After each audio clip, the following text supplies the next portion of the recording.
कहानी की शुरुआत होती है बॉब नाम के एक आम आदमी से, जो एक छोटे से शहर की एक मिल में काम करता था। वो अपनी पत्नी डार्ला और बेटी ईवा से अलग रहता था। अब ईवा बड़ी हो रही थी और उसकी अपनी माँ से दूरियां बढ़ने लगी, जिससे डार्ला काफी परेशान थी। फिर एक दिन डार्ला ने बॉब को फोन करके ईवा के बारे में बताया और उसे ईवा से बात करने को कहा, मगर बॉब ने कहा कि वो उनसे कोई रिश्ता नाता नहीं रखना चाहता। खैर, अपनी बेटी के बारे में सुनकर परेशानी तो उसे भी हो रही थी, इसलिए वो मन बहलाने के लिए एक बार में चला गया। वहाँ उसे एक डीलर दिखाई दिया और बाद में बॉब उससे मिला। डीलर ने कहा कि उसके बॉस नेल्सन को एक ऐसे आदमी की जरूरत है जो खुफिया तरीके से उसका सामान एक जगह से दूसरी जगह पहुंचा सके। इसके बाद बॉब ने डीलर से कुछ सामान खरीदा, पर उसके बढ़ते दाम सुनकर वो भी दंग रह गया। खैर, फिर काम पर बॉब एक खराब मशीन की जांच कर रहा था। उसके ब्लेड्स में झांकते हुए न जाने वो कहाँ खो गया था। तभी अचानक उसके एक साथी ने उसे आवाज दी और वो पीछे हट गया। बाद में बॉब ने अपने बॉस से कहा कि उसे कुछ दिनों की छुट्टी चाहिए और वो अपना सामान बांध कर निकल पड़ा। लेकिन रात होने पर अचानक उसे काफी कमजोरी महसूस होने लगी और उसकी गाड़ी सड़क से हटकर पोल से जा टकराई। जैसे तैसे बॉब की जान बची और बॉब ने नेल्सन को फोन करके खबर दी।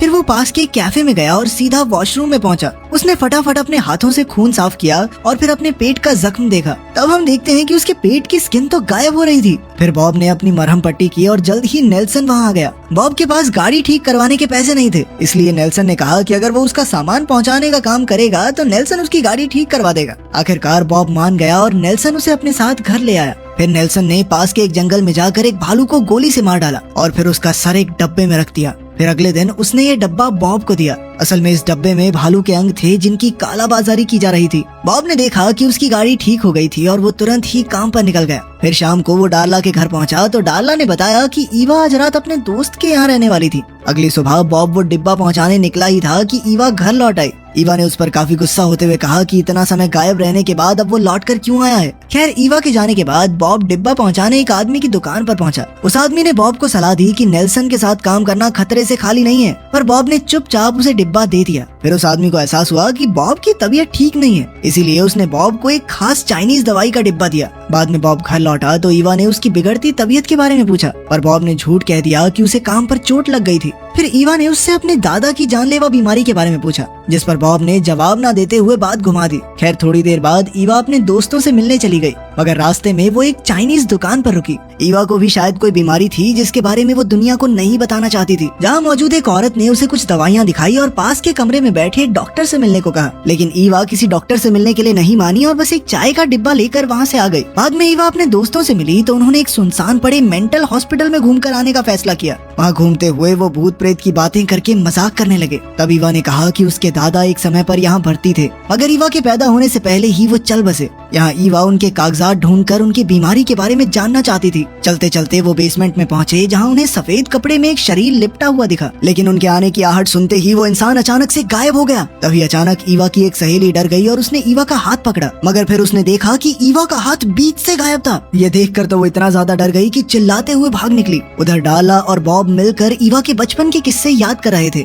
फिर अगली सुबह डार्ला ने देखा कि ईवा तो रात को घर लौटी ही नहीं। डार्ला और बॉब मिलकर ईवा को ढूंढने लगे, लेकिन उन्हें कोई अता पता नहीं लगा। तब बॉब को ईवा के कमरे में उसका फोन मिला तो उसे पता चला कि वो अपने दोस्तों के साथ मेंटल हॉस्पिटल गई थी। अब बॉब और डार्ला ईवा की सहेली के घर गए, पर उसके पिता ने कहा कि वो लड़की भी घर नहीं आई। बाद में बॉब ने नेल्सन को फोन करके बताया कि उसके अगले पार्सल को मंजिल तक पहुंचाने में थोड़ा समय लग जाएगा। कुछ देर बाद बॉब को ईवा के बाकी दोस्त दिखाई दिए तो उसने जाकर ईवा के बारे में पूछा, मगर उन्होंने सीधे मुंह जवाब नहीं दिया। तो बॉब को गुस्सा आ गया और वो हाथापाई पर उतर आया। तब उस लड़के ने बताया कि ईवा उनके साथ मेंटल हॉस्पिटल गई तो थी, मगर वहाँ से वो सभी डर के भाग गए थे और तब से ईवा कहाँ गायब है किसी को नहीं पता। तब बॉब को एहसास हुआ कि ईवा वहाँ अपने दादा की बीमारी की छानबीन करने गई थी। उधर ईवा की आंख खुली तो वो एक पिंजरे में कैद थी। वहीं दूसरी ओर उसके माँ बाप मेंटल हॉस्पिटल पहुँचे तो सिक्योरिटी ने बॉब को अंदर आने से रोका। तब बॉब ने उस पर हमला कर दिया, मगर खुद ही दर्द के मारे नीचे गिर गया। तभी एक डॉक्टर वहाँ आई जो बॉब और उसके पिता दोनों को जानती थी। उसने डार्ला से कहा कि बॉब की तबीयत ठीक नहीं है, इसीलिए उसे यहीं अस्पताल में रहना होगा। बॉब को याद आया कि बचपन में जब उसके पिता यहाँ भर्ती थे तो वो बाहर ही बैठा रहता था। बॉब को याद था कि उसके पिता नहीं चाहते थे कि बॉब उन्हें इस हालत में देखे। अब डॉक्टर ने बॉब को उसके पिता का कमरा दिखाया और कहा कि वो भी यहीं रुककर अपना इलाज करवा सकता है, मगर बॉब ने इनकार करते हुए कहा कि ईवा को उसकी जरूरत है। लेकिन फिर भी सिक्योरिटी गार्ड्स ने उसे जबरदस्ती कमरे में बंद कर दिया। फिर रात को अचानक उसकी आंख खुली तो उसने देखा कि दरवाजा अपने आप खुल गया था और पास के टेबल पर मेन गेट की चाबियां रखी थी। बॉब तुरंत वहाँ से भाग निकला और डार्ला के घर पहुंचा, मगर डार्ला वहाँ नहीं थी। तभी नेल्सन ने उसे फोन करके धमकाना शुरू कर दिया कि अगर उसने समय पर पार्सल नहीं पहुंचाया तो उसका परिवार अपनी जान से हाथ धो बैठेगा। इससे बॉब और परेशान हो गया और ईवा की सहेली के घर पहुंचा। वो लड़की अब घर वापस आ गई थी।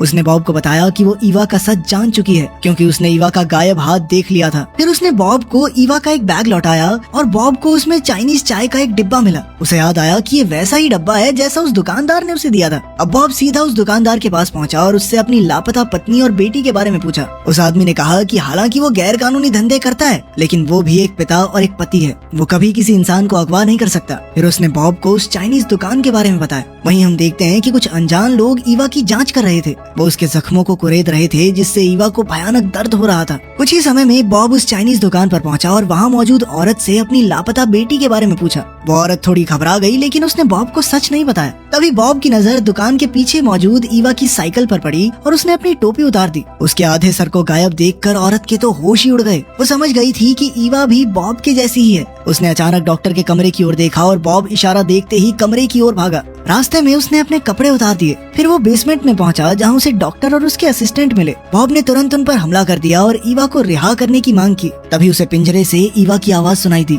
बॉब उसके पास गया और उसका आधा शरीर गायब देखकर ईवा बहुत डर गई, मगर बॉब ने उसे जैसे तैसे शांत किया। उसने पिंजरा खोलकर ईवा को आजाद किया और उसके साथ भाग निकला। बॉब और ईवा तुरंत घर पहुंचे तो डार्ला ने देखा कि बॉब तेजी से गायब हो रहा था, इसीलिए वो फटाफट उसकी देखभाल में जुट गई। असल में डार्ला बॉब के गायब होने वाली बीमारी के बारे में जानती थी। फिर अगली सुबह बॉब को होश आया तो उसने ईवा से कहा कि उसे अपनी बीमारी के कारण उनसे दूर जाना पड़ा, लेकिन ये कुछ ऐसा था जो उनके खून में ही मौजूद था और उसने ना चाहते हुए भी ये चीज अपनी बेटी को दे दी। खैर बाद में बॉब घर छोड़कर जाने लगा और उसने कहा कि वो दिन ब दिन कमजोर होता जा रहा है और ये सच दुनिया के सामने आने से पहले उसे बहुत दूर जाना होगा। तब ईवा ने भी उसके साथ ही जाने का फैसला किया, क्योंकि उसका भी यही हाल होने वाला था। आखिरकार डार्ला ने उन्हें भरी आंखों से आखिरी बार विदा किया। फिर रास्ते में ईवा ने बॉब से कई सवाल पूछे तो बॉब ने कहा कि वो अपने परिवार पर बोझ नहीं बनना चाहता था और इसीलिए वो सबसे दूर चला गया। ईवा ने कहा कि वो अपने पिता के साथ हर खोया हुआ लम्हा बिताना चाहती है। खैर जल्द ही वो उस जगह पहुंचे जहां से बॉब को नेल्सन का अगला पार्सल पहुंचाना था,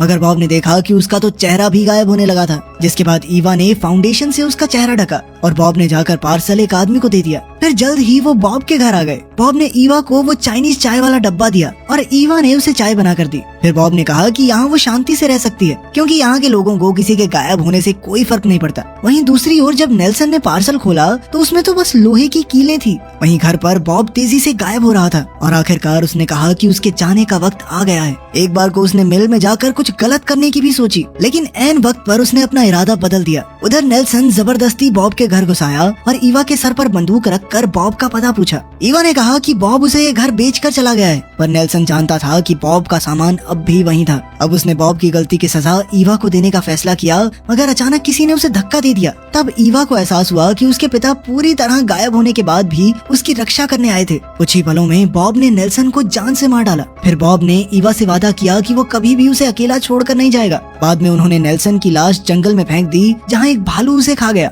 उधर ईवा ने दुकान से चश्मे खरीदे और गाड़ी में अपने पिता से बात करने लगी। बॉब ने कहा कि उसके पिता नहीं चाहते थे कि बॉब उन्हें इस तरह देखे। बॉब को हमेशा से लगता था कि उसके पिता मेंटल हॉस्पिटल में मारे गए, लेकिन असल में तो उसे वहाँ से आजाद करवाने वाले उसके पिता ही थे। वो पूरी तरह गायब होने के बाद इतने सालों से उस अस्पताल में ही भटक रहे हैं और वहाँ के लोग सोचते हैं कि शायद वो कोई भूत हैं। तभी ईव को हॉस्पिटल की बेसमेंट में वो सफेद कपड़ा याद आया और उसने कहा कि वो भी अपने दादाजी से जाकर बात करेगी, क्योंकि वो आज तक गायब होकर मेंटल हॉस्पिटल में घूम रहे थे।